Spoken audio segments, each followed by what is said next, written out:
There's an old saying in Chinese, 人不可貌相. Don't judge a book by its cover.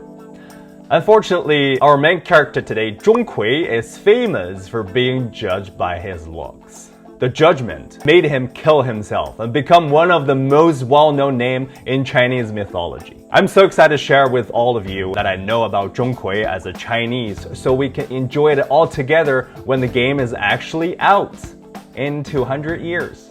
Now, question number 1. Who the hell is Zhong Kui? I know you guys feel lost when you see the new Black Myth title, right? Where's my monkey? Wait, who's that? Black Myth Gandalf!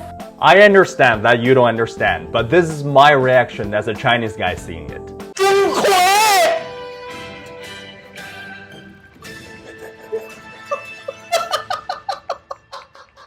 So Zhong Kui is a name that has appeared in so many Chinese stories, old movies, old TV shows like 天师钟馗, 钟馗捉鬼, 钟馗嫁妹, 钟馗钟馗, 钟馗钟馗. If you ask me the one thing you need to know about Zhong Kui, that is his signature looks. Ugly. I know in English we don't really use the word ugly to describe somebody who is ugly because it's too direct. But trust me, next time if you mention Zhong Kui to a Chinese person, they'll be so excited and it will be like, oh, I know that ugly. How ugly is Zhong Kui? This is Zhong Kui. This is Zhong Kui. And this is absolutely Zhong Kui and his sister.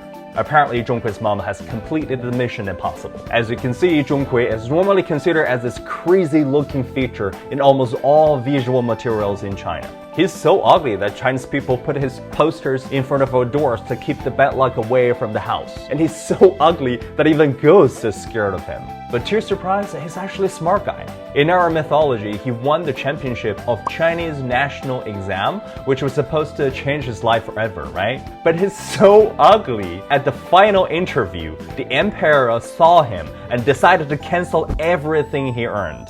The emperor will be like, look at your face. You look terrible. Get lost. So now his life has really been changed.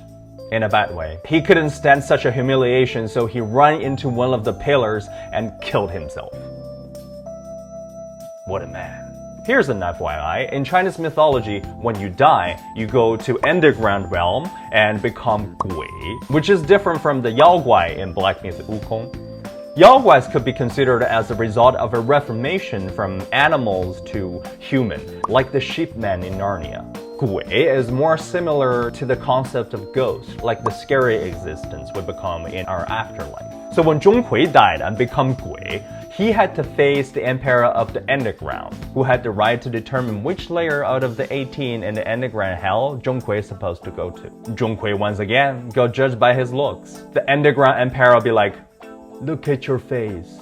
You look terrific.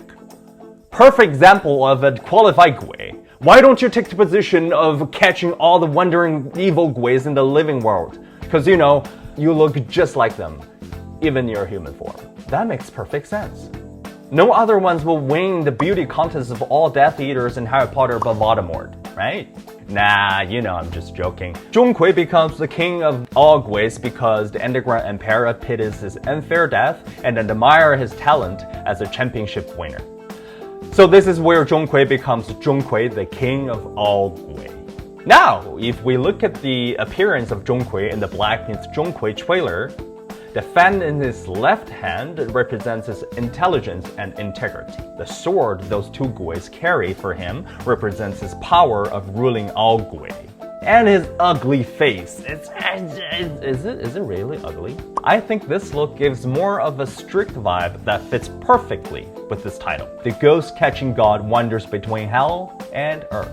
So this is just a brief introduction to where Zhong Kui comes from. Apparently, there are more details hidden in a trailer video, and there are more stories about Zhong Kui, around Zhong Kui, like how exactly he catches all the evil ghosts, why did he struggle with getting his sister married, and what's his relationship with all other gods in the underground world, like Meng Po or Niu Tou Ma Mian, which by the way also appeared in another Chinese game that's shown on ONL, Swords of Legends. If you guys are interested in those stories, please let me know in a comment below. I will steal your ideas. Until next story time, this is Chandler Chan, the Chinese gamer. 咱们回头再聊。